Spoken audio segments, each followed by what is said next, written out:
Hello! Welcome to my channel రుత్విక్‌తో mummy. ఈరోజు నేను ఎక్కడికి వెళ్తున్నాను అనుకుంటున్నారా? ఉలవపాలెం వెళ్తున్నానండి. నెల్లూరు నుంచి కావలికెళ్ళే మధ్యలో ఆంజనేయ స్వామి బొమ్మ ఉంటుంది పెద్దది. అదే ఉలవపాలెం ఆంజనేయ స్వామి టెంపుల్ చాలా ఫేమస్, చాలా బాగుంటుంది. మనం అనుకున్నవి కూడా జరుగుతూ ఉంటాయన్నమాట. మేము అక్కడికి వెళ్ళాము. మేము ప్రతి సంవత్సరం అక్కడ ఆకుపూజ చేయిస్తాము డిసెంబర్లో. ఈసారి లేట్ అయిపోయింది, బాగా లేట్ అయిపోయింది. జూలైలో చేస్తున్నాం, డిసెంబర్లో చేయించాల్సింది. గుడి చూడండి ఎంత బాగుందో, అసలు రీమోడల్ చాలా బాగా చేశారు. పోయినసారి ఇంత కాదు కానీ ఒక రకంగా ఉండింది, ఇంకా బాగా చేశారనమాట. చాలా బాగా జరిగింది పూజ అయితే, ప్రశాంతంగా ఉంది నాకైతే. పూజ ఇలా చేసుకొని ప్రశాంతంగా ఇంటికి వస్తే ఎంత బాగుంటుందండి. అక్కడే అమ్మవారి గుడి, ఆ ఊరి గ్రామదేవత అంట.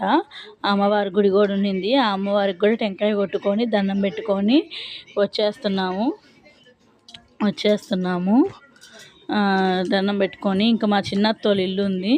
మా చిన్నత్తోళ్ళ ఇల్లు అదే ఊరు అనమాట. వాళ్ళ ఇంటికి కూడా వెళ్ళి వాళ్ళని కూడా చూసుకొని ఇంకా ఇంటికి వచ్చేస్తున్నాము. మామూలుగా అయితే ఈవినింగ్ వరకు వాళ్ళ ఇంటి దగ్గరే ఉంటాము.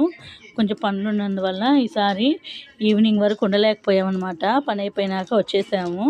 సో ఇలా మా ఉలవపాలలో ఆంజనేయ స్వామి గుడి పూజ జరిగిందండి. ఆకు పూజ చేయించుకుంటే చాలా మంచిది కదా, అందుకని మేము కూడా ప్రతి ఇయర్ ఆకు పూజ అయితే చేయించుకుంటాం అనమాట. ఇంట్లో ఏమైనా చిడిముడి ఉన్నా పోతాయి. మనకి ఏదైనా బాగా జరగాలన్నా కూడా ఆకు పూజ చేయించుకుంటే, ఏదైనా చేసుకోవాలన్నా కూడా ఇళ్ళల్లో ఏమైనా పనులు ఆగిపోయి ఉన్నా కూడా చేసుకుంటే మంచిదంట. So thanks for watching. Subscribe to my channel రుత్విక్‌తో mummy. Thank you. Bye bye.